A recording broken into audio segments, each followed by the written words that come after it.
दरभंगा में एम्स निर्माण को लेकर बड़ी खबर है। एम्स निर्माण को लेकर केंद्र सरकार की लगी है मुहर।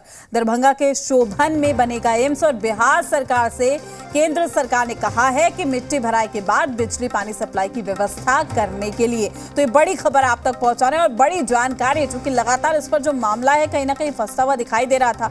दरभंगा वासियों को भी काफी ज्यादा इंतजार था। तो ऐसे में दरभंगा में एम्स निर्माण को लेकर ये बड़ी जानकारी, बड़ी खबर आप तक पहुंचा रहे हैं। सियासी घमासान भी इस पूरे मुद्दे पर हमने लगातार देखा है, लेकिन अब ये बड़ी खबर सामने आ रही है। दरभंगा में एम्स निर्माण को लेकर ये खबर है। एम्स निर्माण को लेकर केंद्र सरकार की मुहर लग गई है। दरभंगा के शोभन में ही बनेगा एम्स। बिहार सरकार से केंद्र सरकार ने कहा है कि मिट्टी भराई के बाद बिजली पानी की सप्लाई की व्यवस्था भी करें। तो ये बड़ी जानकारी, बड़ी खबर आप तक पहुंचा रहे हैं। मुहर लग गई है। तमाम जानकारी के साथ हमारे संवाददाता मुकेश हमारे साथ जुड़ चुके हैं।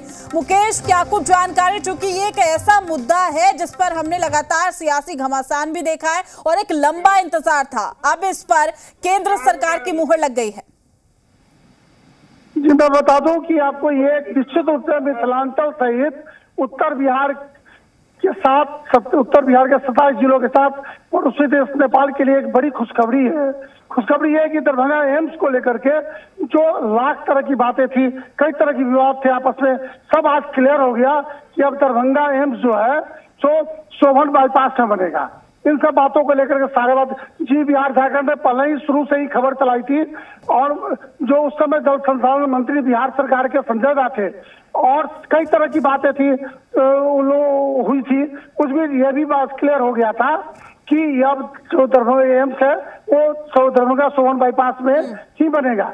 अब इस बात के बाद दरभंगा में खुशी की लहर है, लोग बहुत खुश है।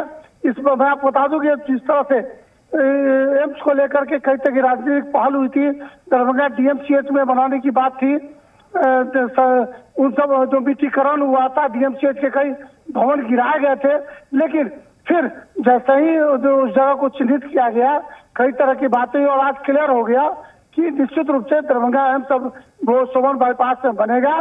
और हाँ, ये बात जरूर है कि वो जो इलाका है वो इलाका बाढ़ग्रस्त है।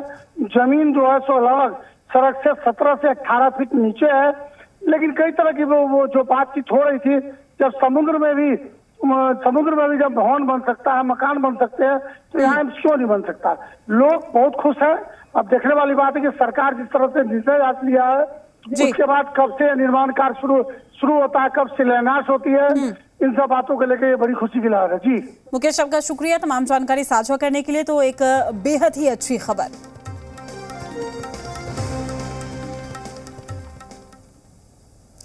तो बिहार बीजेपी के नए प्रदेश